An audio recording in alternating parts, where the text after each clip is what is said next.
In the materials for Chapter 8, we learned about similarity, what makes things similar. As you do this performance task, you're going to rely a lot on sections 8.1 and 8.4. 8.1 deals with similar polygons. 8.4 deals more with proportionality, which is going to be a big part of what you do in this. So here's the problem that you're given. You've been selected to be one of the judges for the middle school math fair. In one competition, the sixth graders were asked to create similar figures of real life models. So as a judge, you need to verify that the objects are all scaled correctly, meaning that they have the same proportion or ratio of change.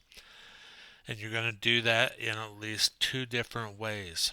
So how will you document the entries are correct? So number one, review the dimensions of the standard windmill turbine in the box. Is the turbine in the picture similar to the GE model? Explain why or why not. Use the information from this chapter to support your decision. So basically you're going to be looking to see if the length of the model's blade in relation to the length of the real blade has the same proportions as the tower height in the model to the real tower height, as the angles you can see are already proportional. And as you do total height, remember that that is going to be when the blade of the windmill is straight up in the air, making a solid line with the tower. So you're going to have to uh, equate the length of the model to the length or total height of the real tower and explain why or why not that is similar to the real model. The second part of this is a little bit, it's going to ask you to create a 20-point scoring guide to judge the math fair projects. So here your guide must include two different ways to check that the items are similar and that the students have created the model to accurate dimensions.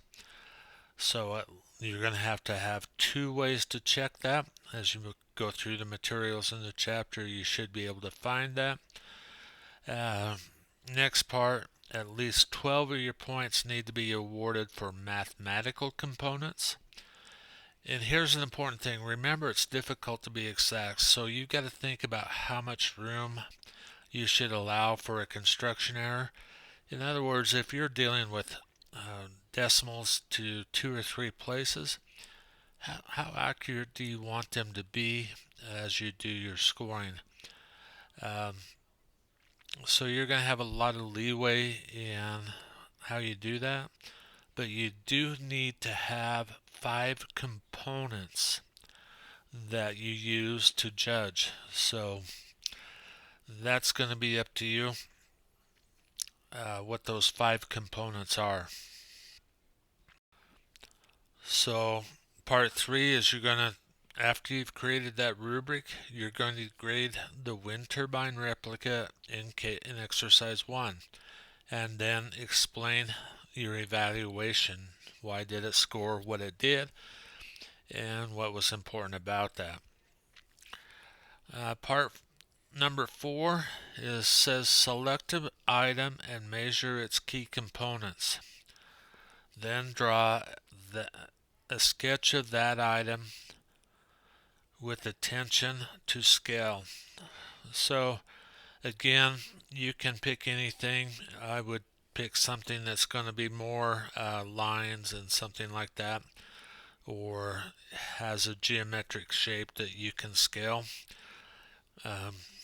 It could be something like a building, a famous building that you can get the dimensions of.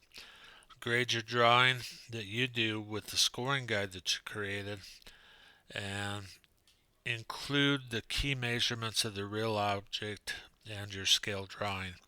So again, Let's say, for instance, you decide to draw the Pentagon or some other building.